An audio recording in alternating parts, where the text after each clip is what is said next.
Thank you all for coming today. I'm Jett from NBC News. I'm a correspondent governor here at the FCC. Before we get started, just a couple of announcements. Please do silence your phones. And I also wanted to let you know about a couple of upcoming events we have here. Next week on the 30th, we'll have our club lunch on literacy in Hong Kong. That's an event in partnership with our FCC Charity Committee. Coming up on the 3rd, for any journalists out there, we have our annual journalism conference. That's on Saturday, which is World Press Freedom Day, Saturday, May 3rd. That's an all-day event here at the FCC. And then on May 6th, we'll have a film screening of Winter Chance, a Hong Kong film about a once-a-decade village reunion held during the COVID-19 pandemic. So please be on the lookout for the flyer for that. Details are coming out soon. But today we are here to talk about shipping. And I know we have a lot of people representing the shipping industry here today, so I'm sure we'll have lots of great questions at the end. So we'll just jump right into it. So as the world contends with the looming trade war, the shipping industry is obviously being affected in many ways. Not only is the upending of the global trading order and the imposition of tariffs possibly going to see major changes in global trading patterns, but the threat of tariffs and penalties being imposed on Chinese-built ships specifically could add huge costs, even more huge costs, to goods being shipped to the US. So we have here to discuss these and other shipping-related topics our three Hong Kong-based ship owners who we are so pleased to welcome back to the FCC. You may remember them from a similar event we held here last year. Starting with Angad Banga, who is the Chief Operating Officer of Caravel Group, the diversified Hong Kong headquartered conglomerate whose extensive interests include fleet ship management, one of the world's largest ship management companies with over 650 ships under management. In addition, through Caravel Resources, the group trades and transports over 70 million tons of iron ore each year. And other investments under Caravel management include retail, beauty products, breweries, healthcare, and technology. Then we have Olivia Lennox-King, who is the Chief Operating Officer of Cetus Maritime, an owner and operator of a fleet of over 40 bulk carriers trading globally with a wide range of commodities and operating from 9 offices around the world. Olivia is a qualified lawyer in Hong Kong, and among her responsibilities at Cetus are the sale and purchase of the company's fleet, investor relations, and media relations. And finally, we have Tim Huxley, founder and chairman of Mandarin Shipping Limited, a Hong Kong-based shipping company which has been operating in the container feeder market. In addition, Tim is a director of a number of shipping companies in Asia and Europe involved in the bulk carrier, oil tanker, and marine insurance sectors. And of course, he's also our FCC second vice president and longtime treasurer. So thank you all again so much for being here today. Yeah, I'll just jump right into it. So there's been a lot of shipping-related news in recent weeks. And the most recent would be on Friday morning our time, I believe, the US announcement of the Section 301 maritime action, which imposes 2 phased-in fee regimes affecting Chinese-built and Chinese-owned ships. So first, I wanted to ask the three of you, how is this supposed to work? What kind of impact will it have, and what is the initial response from the shipping industry? I don't know who wants to go first. Shall I kick off? Okay. How's it supposed to work? I think a statement from one of the leading shipbrokers over the weekend that said the USTR announcement is detailed but poorly worded, leaving certain aspects open to interpretation. And that is definitely the case. I mean, Olivia, she can speed read, she's a lawyer, she's read the whole document. I haven't, I'm very well aware of where it's going. And I think that you look back at March the 28th, when it was first mooted that this was going to come out, and the USTR, it went out for its consultation period. One Greek ship owner said to me, he said, all of this talk, it's so stupid, I'm not paying any attention to it. On the 18th of April, just after it was announced, another major Greek ship owner said, it's nowhere near as punitive as he expected. I mean, it does seem as though the USTR did listen, because they had so many appeals from a lot of it was from the Trump voter base. I mean, this would have decimated US agricultural exports. I mean, you know, the cost of moving grain in, you know, bulk carriers, all of these major commodities which the US exports, they would have taken a massive hit. So this has all been watered down. So you have things now like, if a ship turns up in the US empty to load a cargo there, that's not going to have this tariff imposed on it. But for other ships, it's really going to hit quite hard. And in particular, it will hit Chinese-controlled ships and Chinese-built ships. I mean, the whole thing is based on the net registered tonnage of a ship, which is really the amount of cargo it can carry.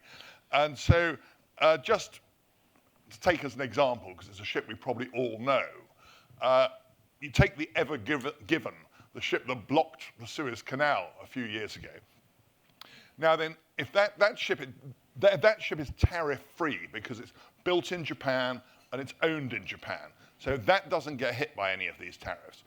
But if that ship was built in China, but in particular, if it was owned by a Chinese entity or a Hong Kong or Macau entity, that ship, it's about 100,000 net tons.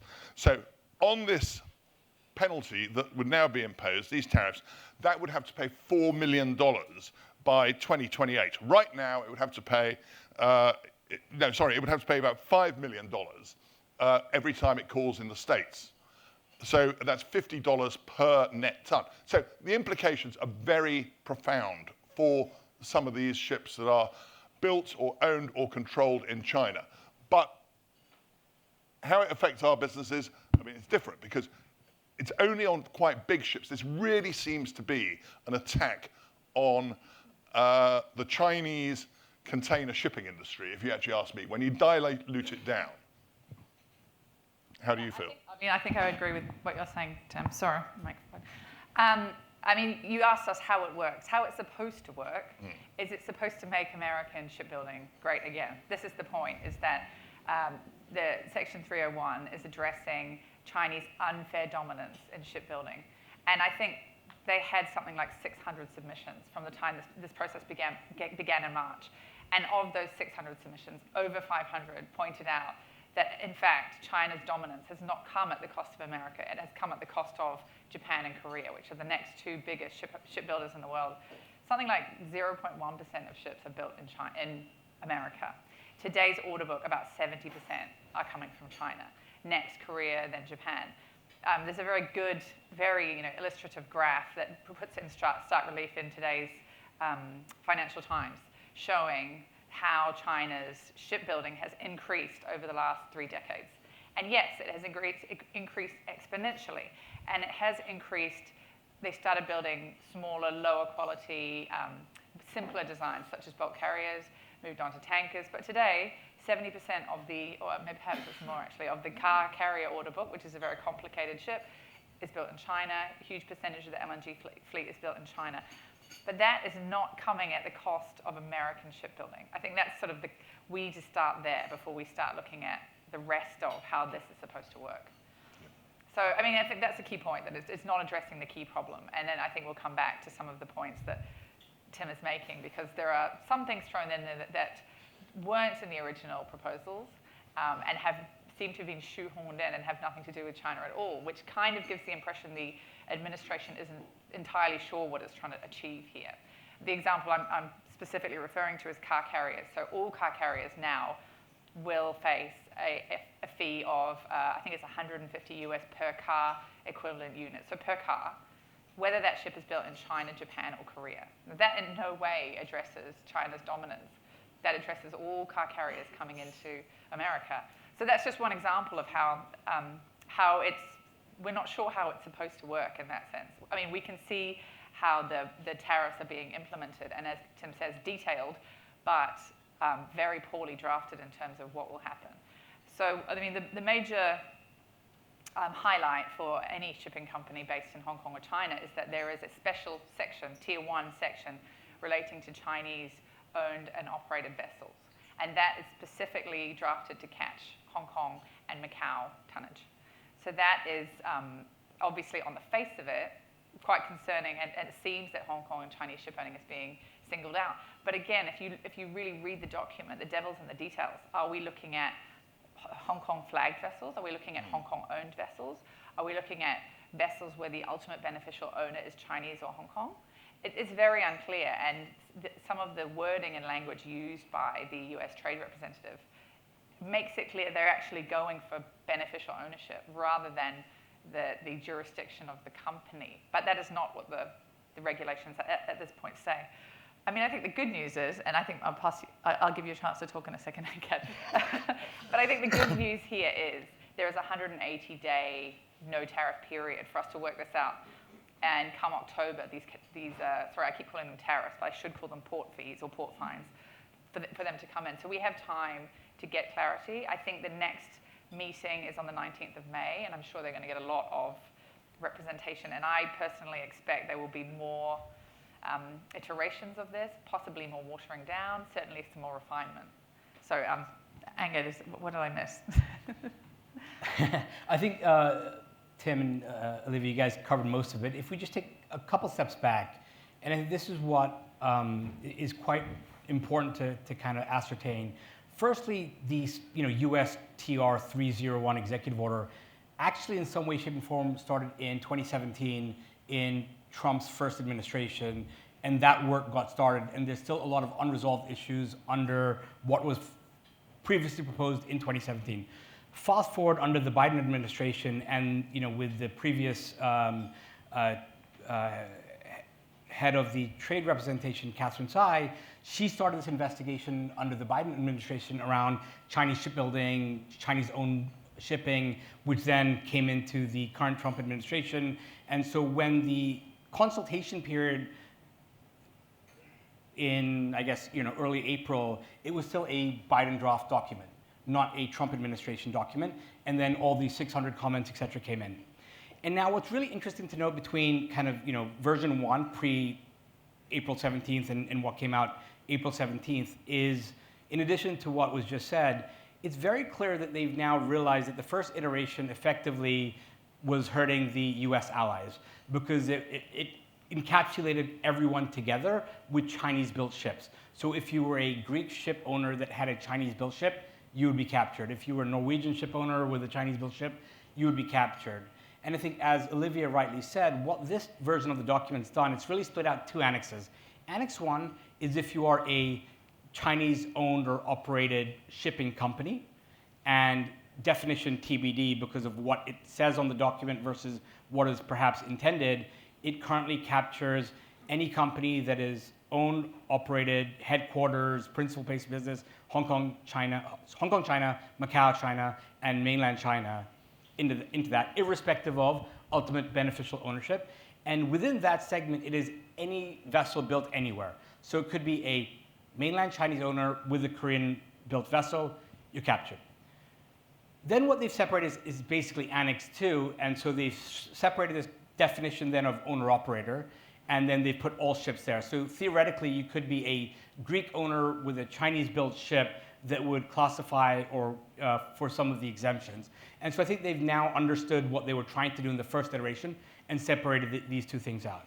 But what's clear with this separation of definitions effectively is that it is a assault effectively not just on the Chinese shipbuilding industry, which was previously what they were saying, make America shipbuilding great again, but also any maritime industry owned and operated from China. And I think that nuance is really going to be important as this goes through the next May 19th consultation. And as Olivia rightly said, are they going after the UBO or they're really looking at place of business? Now, the other interesting thing, at least in my initial reading of the document, was it didn't talk about Hong Kong flagged. And a lot of the previous versions were talking about the flag, and perhaps they realized that maybe you can just reflag a ship or do things like that. But it was important that they didn't talk about that, but they talked about this principal place of business. And lastly, not to beat a dead horse, but as Olivia rightly said, is they kind of brought out these punitive measures on after the first 3 years on any non-US built car carrier and any non-US built LNG carrier, which to me defies logic when you're trying to say that we will be an energy exporter and the US doesn't build any LNG ships. And with the car carriers, you're effectively saying that we do not want to import any cars. So there's a lot there that we've all said, but perhaps I'll pause there now. So Trade.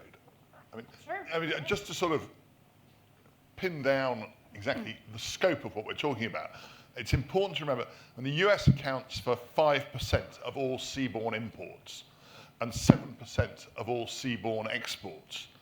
But 6% of global container trade is accounted for US imports from China. So we can all live without having to trade our ships to the US.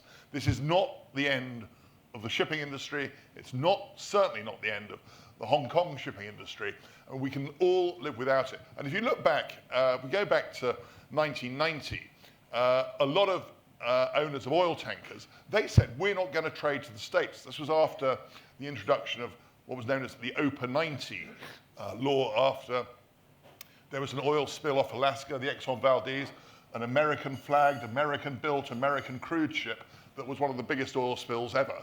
And those rules came in. And a lot of Hong Kong owners then said, well, we're not going to go to the States. They still stayed in business. And I think, Tim, you bring in a really important part here, which is what we talked about 12 months ago when we were sitting here, and we're talking about it today. The one thing that I think we can all, especially the shipping professionals in this room, can say, the shipping industry is resilient. We've had to be over the better part of the God knows how long, and we keep finding new ways and better ways to do things.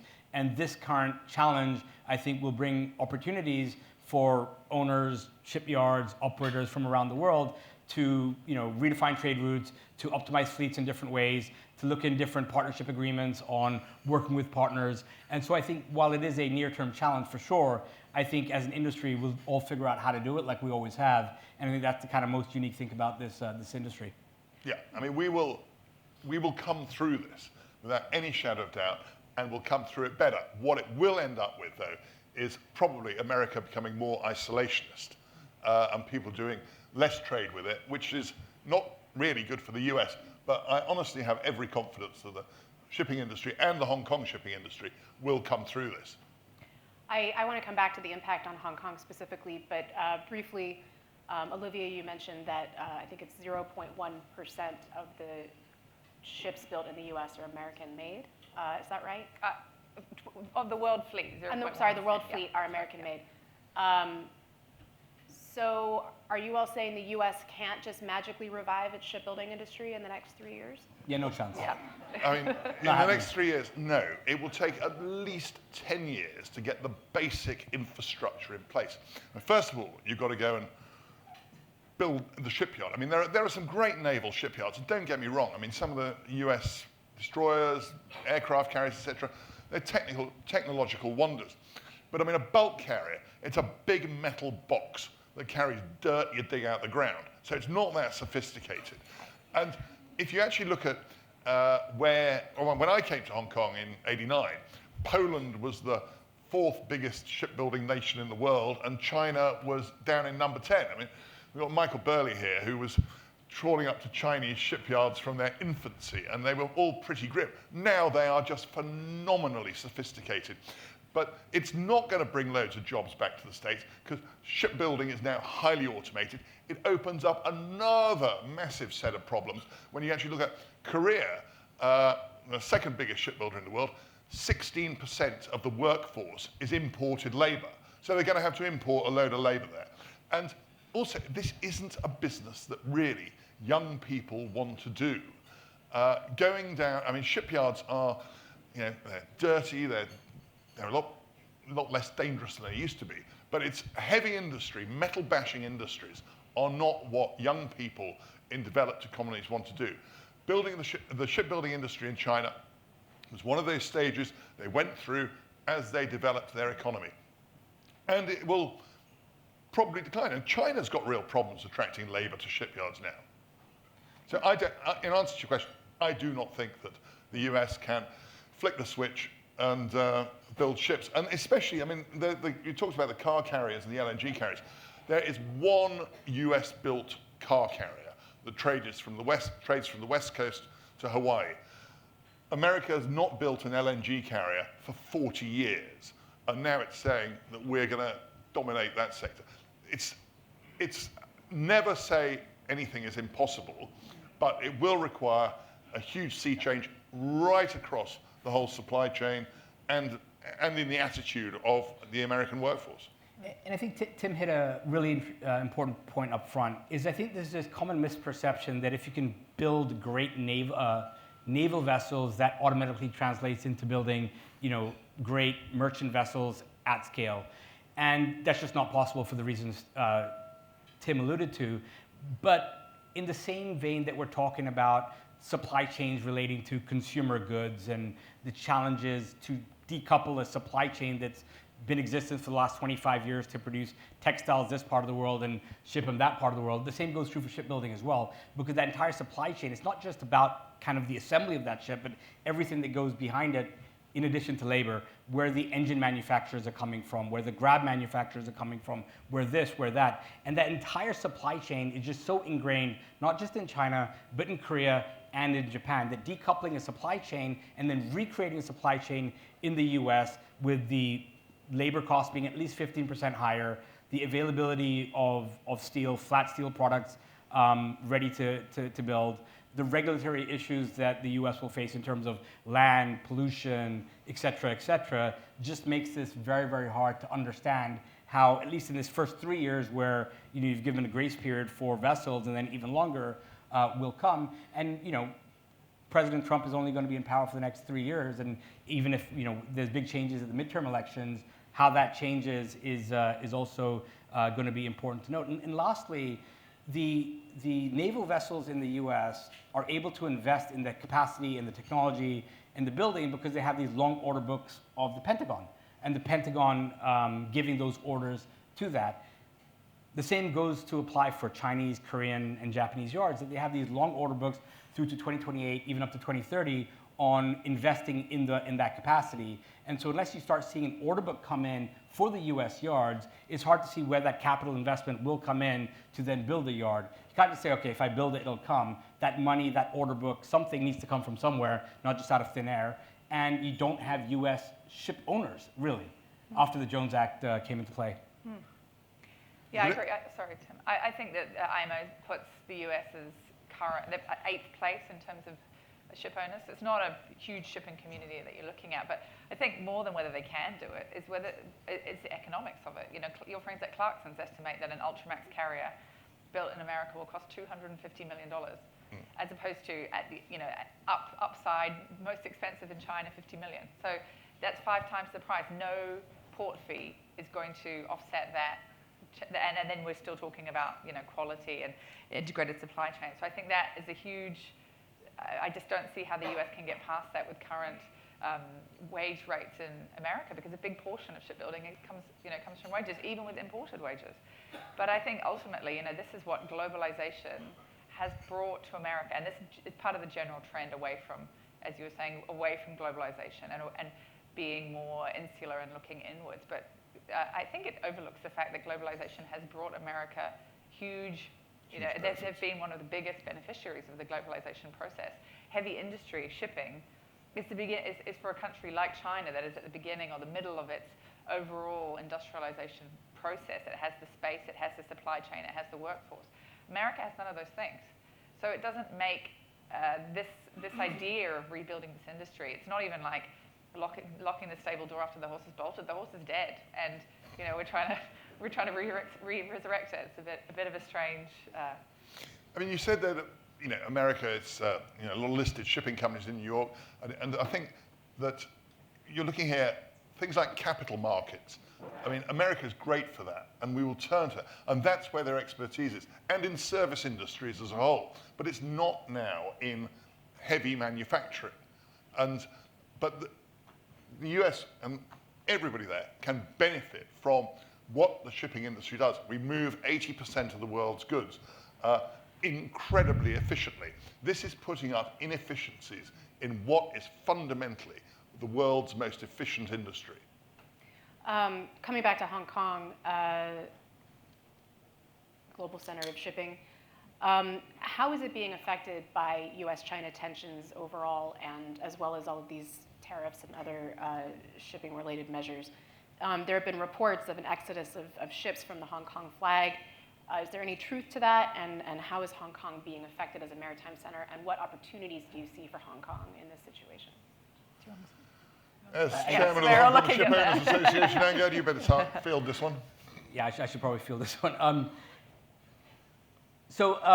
think there are, and I apologize if there's anyone from The Economist in the room, but over the weekend I read a great article in The Economist, which positive Hong Kong story for once, basically showing that why Hong Kong can stand to benefit from everything that we're seeing happening in the global geopolitical and trade environment right now. So that's obviously great that people are picking up on that. But look, coming back specifically to Hong Kong, let's separate the conversation into two, because I know it's been talked a lot about the Hong Kong flag, and then, or three, Hong Kong flag, the port, and then kind of maritime services and the other shipping companies as we traditionally know. Now, on the Hong Kong flag, yes, if you look at the data over the last few years, the number of ships that are being registered on the Hong Kong flag has decreased, fact. But when you start looking through the details, you actually see that the gross tonnage that's being registered is higher, and the different type of ships is changing. And when you dig through that detail further, it's quite clear that Hong Kong flag is being used more and more for larger and more sophisticated tonnage, energy transition, and more sophisticated vessels. And that's coming through the data, notwithstanding the decrease in the actual numbers of ships, 670 or whatever that is, in decrease over that period. That's fact. Number two is Hong Kong, as the fourth largest shipping register, has perhaps the lowest what's called port state deficiency, PSC ratios. So when a vessel goes into a port, depending on its flag, the local authorities go onto a ship and they check for safety and different things, and then you have deficiency ratios. So the world fleet average is kind of like 2.5 up to 3%, depending on how you look at it.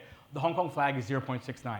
And so that has one of the best PSC, port state deficiency ratings. And so that kind of shows that the strength of that Hong Kong flag when it comes to quality, when it comes to safety, and that's recognized the world over. So given that and the reasons I've said, you started to see a different flagging or a different change of vessel ownership, vessel type being flagged under Hong Kong. The next part here also is really that the Hong Kong government has seen some of this, and instead of being defensive, it's proactive in terms of the approach that the government's taking in supporting the Hong Kong maritime ecosystem. And that brings me to point three before I come back to point two on the ports.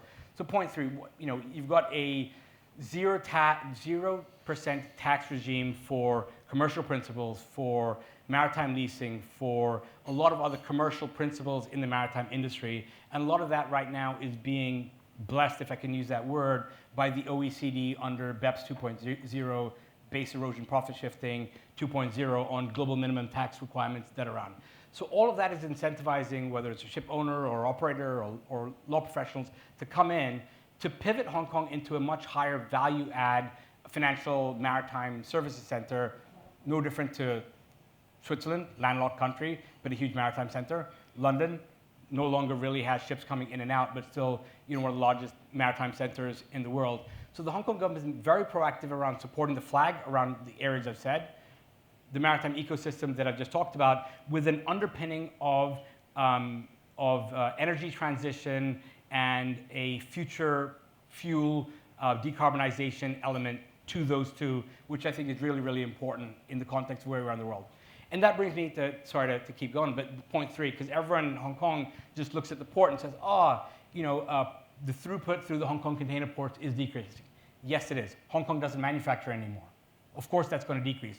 Hong Kong, by the nature of land premiums being so high, is just not going to be as cost competitive as the ports in southern China, where you have a lot more space, a lot more automation. And so does it make sense for goods to come to Hong Kong and then be exported out? No, it doesn't. So by definition, you'll see that come through. But then when you look through the data itself, what you're seeing is actually an increase in transshipment.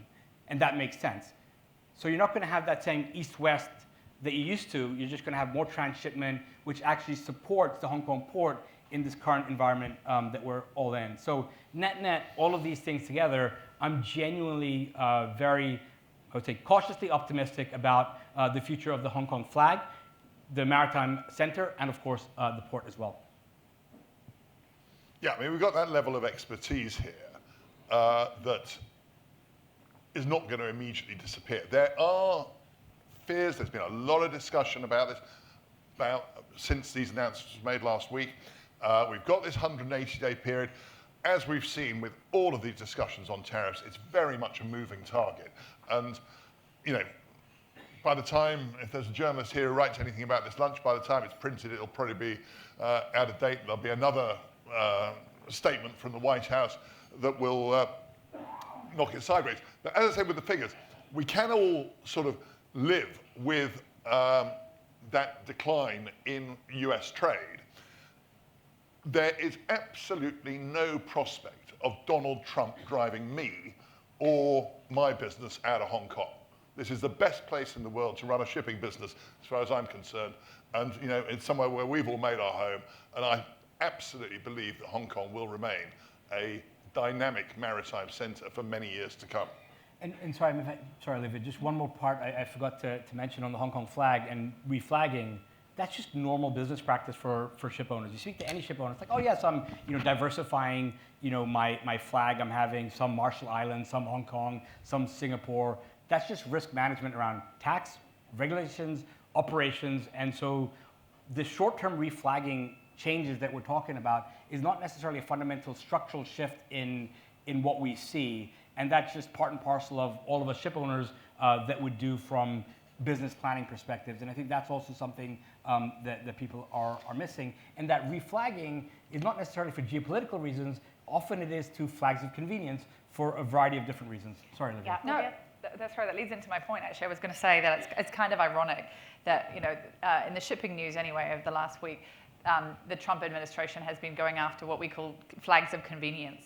And since the Trump administration, or maybe that's an unfair correlation, but let's say in the last year or since the beginning of the Russian war at least, more and more of flags of convenience have arisen. Countries that are very, very small or even landlocked and have no infrastructure are suddenly developing large flags that have never previously been seen as flags, St. Kitts and Nevis or Barbuda or other islands. The flags I named are not culprits, by the way. I'm just using a couple of examples of a ship owner that might flag to a place that it has no natural connection with because there is a corporate entity there that uses the flag and sets it up as a business. A good example is the Marshall Islands. One of the biggest flags in the world is a corporate entity that is run very professionally as the Marshall Islands flag.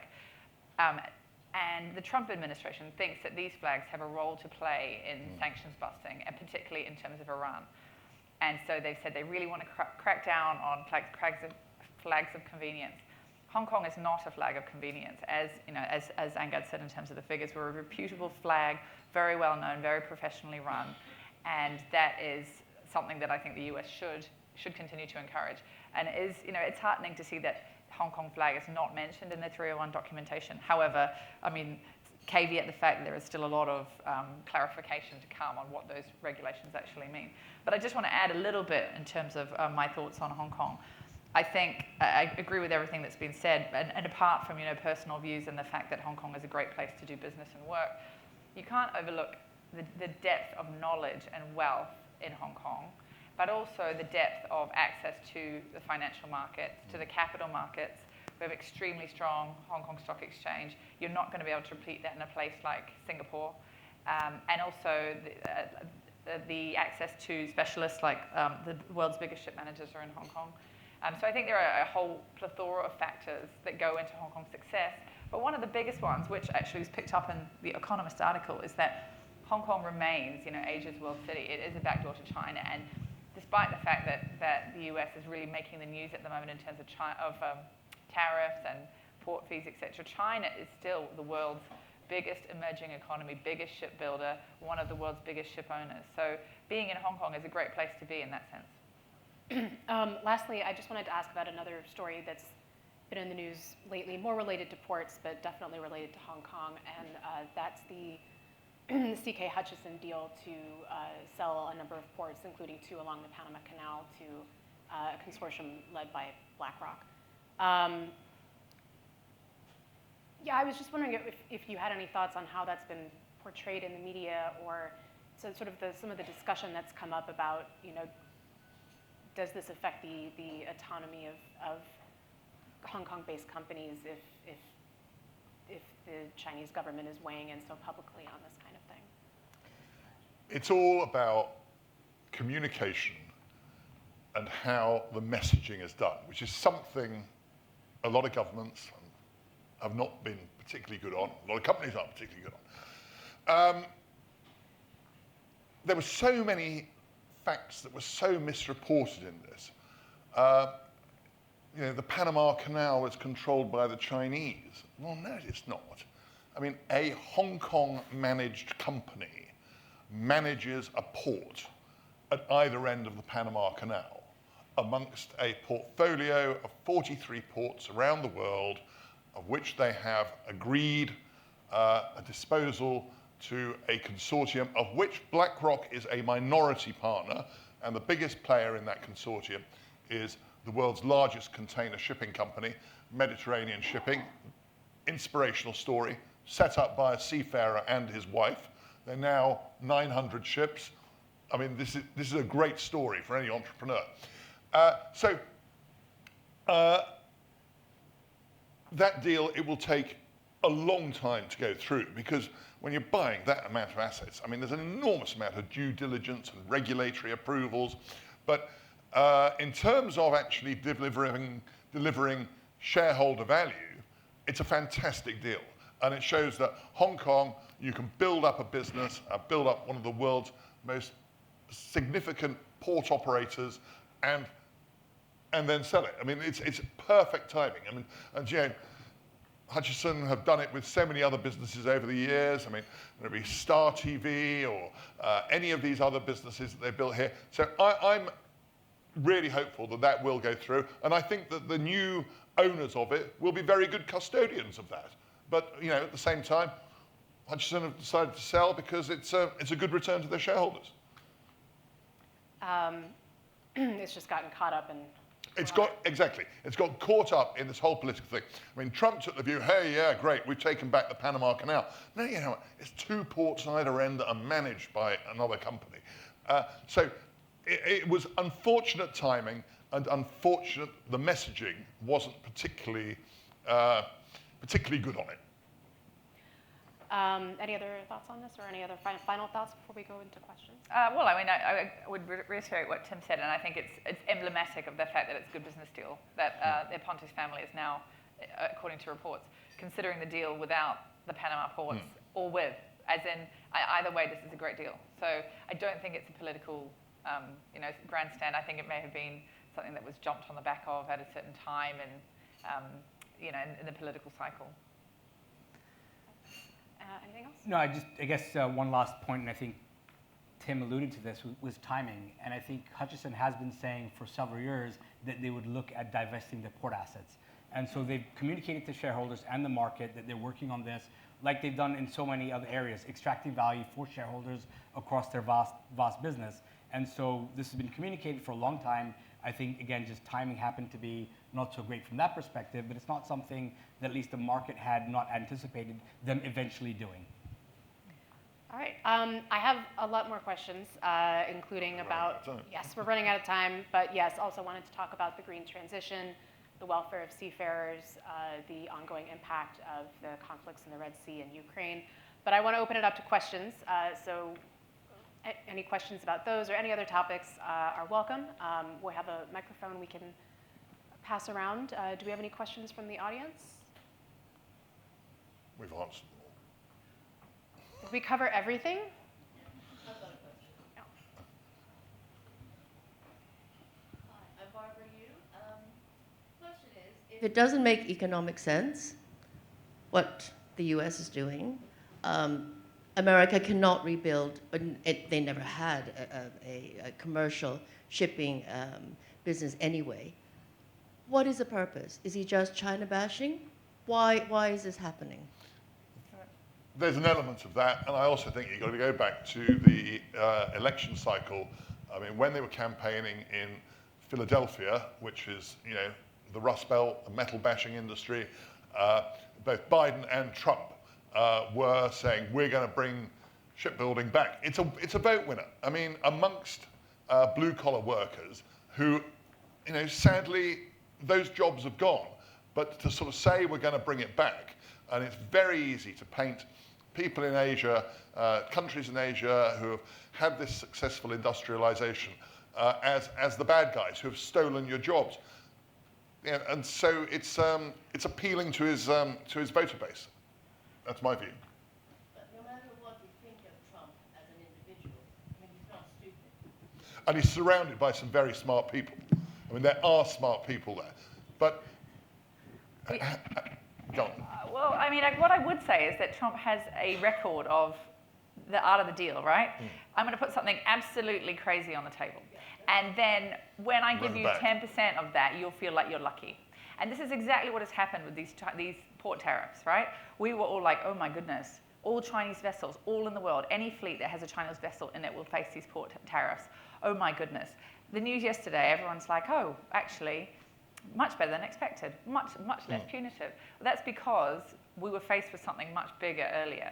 So I think that's interesting, the way, and there is an element, I think, maybe of don't look at what my left hand is doing while my right hand is showing you this. I think that probably this is part of a wider plan to bring in, to make tariffs more acceptable to the American people, to show that they're working, and this is a very concrete way to make them work. But I think the ultimate, the final product will not look very little like what we saw in March and what we're seeing again today. That's just my personal view.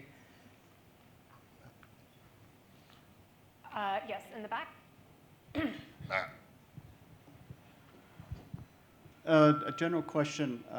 Moderator mentioned green transition. So the outlook for cleaner fuels. Maybe a year ago, the market was thinking about, well, we need to actually bring in cleaner fuels, going to change the energy mix, et cetera, but a little bit of a hesitation for building new tonnage, new ships. What are your thoughts on that? A little bit more into the basics of the market outlook into the coming couple of years. Well, I think last week was a really significant week in that at the MEPC gathering at the IMO, and I said let's not use acronyms, but that was the gathering by the United Nations, all the member states. They agreed, and this is quite pivotal, shipping became the first industry to actually put a financial cost on carbon emissions per ton. So that's a really big step forward. In terms of actually the new fuels coming through, this is still a really open debate. I mean, some people are saying ammonia, and I mean, have you got anything that's using other than well, I would say, fuel? Very low sulfur fuel oil. Actually, we at Cetus Maritime, we operate handy-sized vessels, which are smaller vessels. And typically, smaller vessels are among the last to adopt the new technologies because it takes a while to scale technologies to smaller vessels and to make them cost efficient and to solve problems like calorific value, for instance. If you're going to use methanol, it takes twice as much space as normal fuel. So on a small ship, that is a relevant problem that you need to solve. But we are experimenting with biofuels, which we've had very good results with. So we will use biofuel blends or pure biofuels to bring down our overall EU ETS cap and trade numbers, for instance. But I don't see a time, maybe I don't want to put myself in such a small box, but I don't think in the short term you're going to see handy-sized vessels built at scale with alternative fuels. And I think that's partly, as I said, the problems facing handy-size, but if we look at the industry in a wider sense, we don't have a clear pathway in terms of available fuels, what those available fuels will cost, and how, and not only that, but availability in certain Yeah, I mean, the ports. logistics infrastructure isn't there. So, So I think there's a couple parts in what Tim said under MEPC, Maritime Environmental Protection Committee. That's right, So there we go, fix the well done. abbreviation. So basically, a global price for carbon. So if you rewind a little bit, Europe was the first geography, if I can call it a geography as a whole, to basically put a price on carbon for shipping. And that was the EU emission trading scheme. Fast forward, that led into the current regulation, which is Fuel EU, and the entire world was up in the arms that we need to think about this on a global basis because obviously, the maritime industry is truly global. So I think, as Tim said, that this has been really remarkable that the shipping industry is being the first one to think about kind of a price on carbon on a global scale. And that brings me to the next point, which I think Olivia was also alluding to, that prior to this, there have really not been any financial penalties or incentives for shipping companies to invest in green fuels or green technologies. Yes, it is the right thing to do, but the end market, the charter market, or the end user was not yet effectively willing to pay that incremental cost for a sustained period to incentivize ship owners from investing in those technologies, whatever they may be. And the second, as Olivia rightly said, is the availability of those fuels and where. Because especially for those vessels that we term as tramping, going from port versus the liner going from A to B and back, planning for your fuel becomes increasingly important. So if there's not an ammonia availability in the Greater Bay Area, or there's only methanol in Singapore, or only LNG elsewhere, makes these investment decisions very, very difficult to plan, especially for the tramping vessels, which Olivia was also alluding to. I think we have time for one more question. Yes, Anna? Assuming the tariffs, sorry, Anna Fenton, assuming the tariffs do go ahead, the goods will still surely be wanted and delivered to America. Where will these ships go instead? Well, especially on the container market at the moment, there is actually a shortage of ships. So although the forward rate for moving a container, so if you want to move your goods and chattels to America, the cost is actually quite lower. But if you need to charter a ship, the cost has gone up because there is actually this shortage of ships.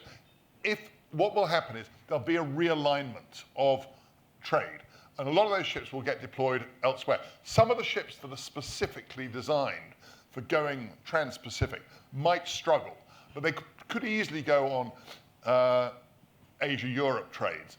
Where there could be a massive opportunity is as trades are realigned, as countries find new trading partners, that there will be the demand for the smaller feeder ships that trade to less well-developed countries. I mean, for instance, last September, there was a situation whereby there were 6 requirements in the Indian Ocean for a ship that could carry about 1,800 containers, but had cranes on it. There was only 1 ship available. So that owner was able to sort of force the rates up, and a lot of people were quite disappointed. So I don't think there's going to be a situation where you're going to have loads of ships sitting around doing nothing. I mean, there will be, trade will not stop. It will just develop and evolve and move to different areas. And I think on that, and again, I think we need to think about containers, tankers, and bulk carriers all kind of separately because they have their unique macro and micro dynamics with the type of vessels that are called in the U.S. and what the U.S. imports and exports. But Tim just talked about container vessels example. If we talk about dry bulk ships, for a moment, the U.S. today exports agricultural, or used to export agricultural goods to China. Even before this port fee, or whatever it is called, tariffs were put on in China as retaliatory measures for that agricultural output from the US. And the Chinese market expected to import that from South America, where Brazil was supposed to, in 2025, have one of their best harvests. So instead of importing agricultural product from the US, that would come from South America, leading the vessels not necessarily needing to call the US, irrespective of a port fee, call South America instead. Tankers as well. Even before we've seen this happen, you've seen that China has stopped importing oil from the US and they're going from Canada instead, given what's happening. So it's the element of just the overall tariff and trade dynamics, in addition to what we've just been talking about on the port fees, that I think will replay out how the global trade lines materialize ultimately. Olivia, any final thoughts? No, I agree with everything that was said. I think with globalization, it's we can talk about nearshoring, friendshoring, but you can't put the genie back in the bottle. People like having the goods that they want to buy, and they like them at a certain price. And make no mistake, ship owners facing these extra costs will pass them down to the consumer. So that means that goods will get more expensive, and that voter base will be the people facing these price increases. And ultimately, Trump will face his electorate in that sense if that's what ends up happening. But I think that shipping is very, very fluid. And even without tariffs, we see all the time seasonality, we see shifts in relationships. I think that shipping is so international and dynamic that we see changes all the time in terms of how cargo flows. And I think we will, as Tim says, we won't see idle ships. We will see changes in different alliances, and business will continue. That's the great thing about shipping, is that 80% of the world's goods continue to move. Okay, good business to be in. All right, well, thank you so much. Mike had one. Oh, yeah, one more quick one, yeah. Hi, just 2 or 3 questions, but they only need brief responses, really. Last year, Olivia famously noted that shipping benefits from instability. I wondered if this is an exception. Another question is for Angad, seeing as you have such an integral part of the shipping industry as a ship manager, to what extent do you think your company will be affected by that fleet we're talking about? And the other thing is, I guess at this point we need an industry input into the rage that's coming from the government about US exemptions, and yet we are still waiting for a Hong Kong Maritime and Port Development Board some 7 months after it was announced, and we still don't have a chairman. Is that a voice that we are missing? Who wants to go first? You better go first. I'll take it. First question is you. And then Okay, fine. I think last year, I think you're alluding to a statement I made last year that I think was poorly worded. What I was saying last year is that shipping is often the result for shipping, things like this that are very disruptive, is often counterintuitive, in a sense that a war, which is a terrible thing and has terrible impacts on our seafarers, can cause inefficiencies in shipping lines, which then increases rates, which is not necessarily, if you're not in shipping, what you would expect to happen in the shipping industry. And I think that this is no different. It is another example of disruption, and shipping is great at responding and finding new ways to work around disruptions. So I think, I stand by what I said earlier, in that I think shipping is very dynamic, and there will be new developments based on what is happening in the US. Yeah. So I'm hesitant to answer that first question, just because nothing's come in the executive order yet, and so if I say it on screen there and it gets picked up, and then we might shoot ourselves in the foot. But jokes aside, Mike, right now the executive order actually doesn't talk about what's called the DOC, the Document of Compliance, and so that's really where a ship manager is operating the vessel for and on behalf of a ship owner. And so the document compliance or the ISM, International Safety Management Systems, are not defined in that executive order. So reading through, not captured. Great for Hong Kong ship management, largest third-party ship management center in the world, hugely positive. Does that change? Hopefully not. There are some nuances around certain customs forms that need to be filled out, but even looking through what's said there, we believe that ship managers in Hong Kong will not be affected based on what's in that executive order. As of today. Did you want me to take the third question, or should I pass it to Tim? You better deal with that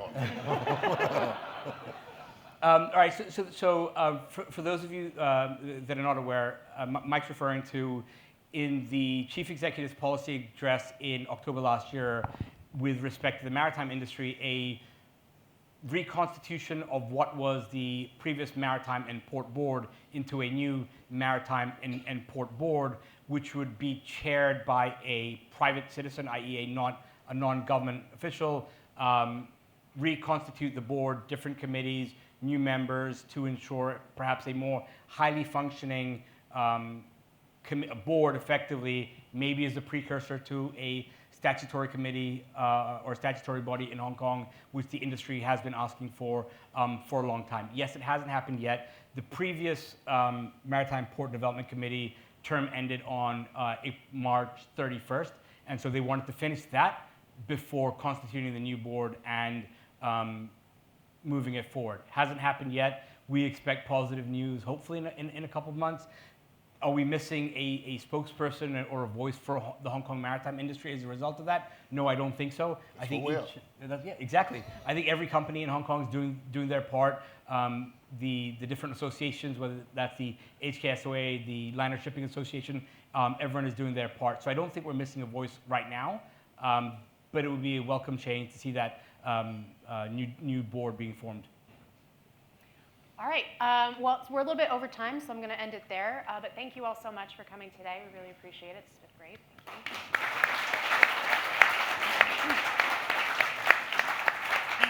And thank you all for coming. Just some parting thoughts. If you are not a member of the FCC and you enjoyed this event today, do consider joining. There should be information at your seats. You do not have to be a journalist to join. And if you are a member and you know someone who should be a member, please put an application in their hands. Share them far and wide. And if you successfully bring in a new member, there's a $2,000 F&B credit in it for you, so it's well worth your time. Yeah, thank you all again, and see you next time. Thanks, guys. Thank you. Well done. Thank you. Well done. Well done. Very good. Good work. Smoothly. We could have probably...